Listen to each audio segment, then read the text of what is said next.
Everyone, greetings of the day. Doctor Anu from Punjab. आज हम एक और केस डिस्कस करते हैं। ये case 37 year old unmarried female का है।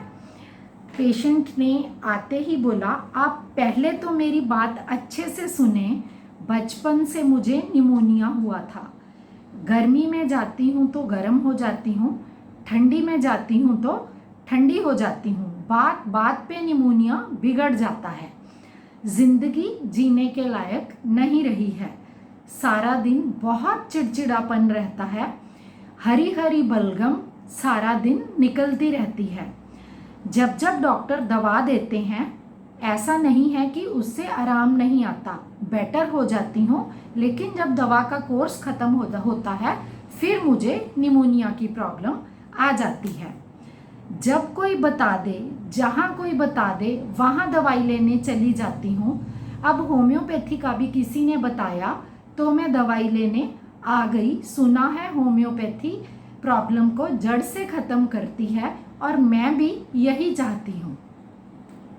बाहर जाना चाहती हूँ, बट वहाँ बाहरले देश में तो हमेशा ठंड ही रहती है, तो वहाँ पर कैसे जी पाऊँगी।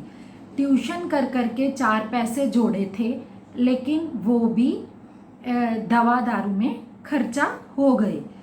ये प्रॉब्लम मुझे ज़िंदगी जीने से रोक रही है। मेरी एज की सब लड़कियों की शादी हो गई। बचपन में माँ बाप अनपढ़ थे, कहीं से भी दवाई करवा देते थे और निमोनिया बिगड़ते बिगड़ते यहाँ तक आ गया। ये पेशेंट के साथ मेरी आधा घंटा लगातार बात हुई। तो ये जो केस का क्रक्स था जो मैंने आपके सामने नरेट किया है। Please analyse the case, then we will discuss the rubrics. पहला रूब्रिक जो मैंने इस केस में कंसिडर किया, that was delusion persecuted, he is persecuted. Patient की थ्रू आउट कन्वर्सेशन से हमें समझ में आ रहा था कि पेशेंट अपनी प्रॉब्लम को लेकर 37 साल से लगातार परेशान है। Second rubric which I considered was delusion hindered. Hindered क्या होता है? कोई व्यक्ति या कोई बीमारी पेशेंट की लाइफ में, उसकी प्रोग्रेस में अड़चन डाल रही है, तब हम वहाँ पर हिंडर्ड रूब्रिक कंसिडर करते हैं। आप ये जो डिल्यूजन हिंडर्ड रूब्रिक की कंप्लीट एक्सप्लेनेशन है वो हमारी रूब्रिक डिफरेंशिएशन सीरीज में देख सकते हैं। Third rubric which I considered was irritability, pen during. सारा दिन मुझे चिड़चिड़ापन बना रहता है, हरी हरी बलगम निकलती रहती है। और अगला रूब्रिक जो मैंने लिया, that was delusion falling backward. यहाँ पर पेशेंट हमें ये हमें पेशेंट की कन्वर्सेशन से फील आ रहा था कि उसकी एज ग्रुप की सारी लड़कियाँ, सबकी शादी हो गई, सबके बच्चे हो गए, लेकिन इस प्रॉब्लम के चलते पेशेंट प्रोग्रेस करना चाहता था, जैसे बाहर जाना चाहता था, शादी करना चाहता था, लेकिन इस प्रॉब्लम के चलते जो ट्यूशन करके उसने 4 पैसे भी जोड़े थे वो भी ख़त्म हो गए। मतलब आगे उसने लाइफ में तो क्या प्रोग्रेस करना था, इस प्रॉब्लम के चलते वो पीछे की तरफ जा रही है।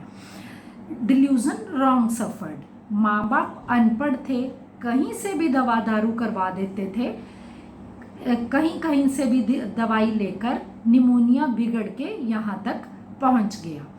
Anxiety driving him place to place.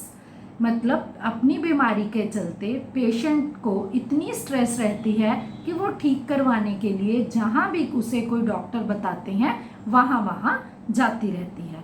And the last rubric was kill desire to. सुना है होम्योपैथी जड़ से ख़त्म करती है और मैं भी यही चाहती हूँ। पेशेंट की भी यही इच्छा है कि जो उसको बीमारी है उसको ख़त्म कर दिया जाए। तो सबसे पहले मैंने उन्हें चाइना 30 से स्टार्ट किया। चाइना 30 की जब 3 डोजेस दी गई, उसके बाद पेशेंट को ने सिर्फ ये आकर बताया कि अब उसका थोड़ा गला ठीक है और बलगम कम निकलती है। धीरे धीरे ये जो बलगम है वो ग्रीनिश जो कलर की थी वो येलोइश कलर की होने लगी, जिससे पेशेंट को बहुत ज़्यादा सेटिस्फैक्शन हुआ, और जो कंसिस्टेंसी थी जो बहुत ज़्यादा थिक थी, जो बहुत मुश्किल से पेशेंट के गले से बाहर आती थी, वो भी ठीक थी। पेशेंट अब अगर ठंडा पानी भी पी रहा था तब भी उसे कोई प्रॉब्लम नहीं आ रही थी। लेकिन इन बिटवीन पेशेंट को एक एक्यूट अटैक हुआ जिसमें उसे फीवर आया, गला खराब हुआ। 2-3 दिन तो मैंने वेट किया, लेकिन जब पेशेंट को 100, 200, 103 फीवर आने लगा तो फिर मैंने चाइना 30 की वाटर डोजेज रिपीट की। वहाँ पर मैंने अपोटेंसी में नहीं गए, क्योंकि मुझे यहाँ पर लगा कि चाइना जो 30 है वो उसे आराम दे रही है, तो हमने वहाँ पर वाटर डोजेस रिपीट की। उसके बाद मैंने उन्हें चाइना 200 की 3 डोजेस दी।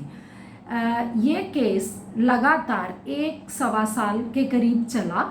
अब भी पेशेंट को जब प्रॉब्लम आती है तो मैंने अभी तक उनको सिर्फ ये बोला हुआ है कि जब आपको प्रॉब्लम आए आपने कोई भी मेडिसिन नहीं लेनी, सीधा मेरे पास आ जाना है।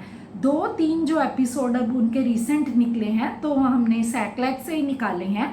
That was I think acute viral, उसमें कोई ग्रीन बलगम नहीं थी, स्नीजिंग हुई, वाटर डिस्चार्ज हुआ। लेकिन अभी तक जो चाइना 200 लास्ट दी गई थी उसके बाद मैंने उनको कोई भी डोज रिपीट नहीं की है। Thank you everyone.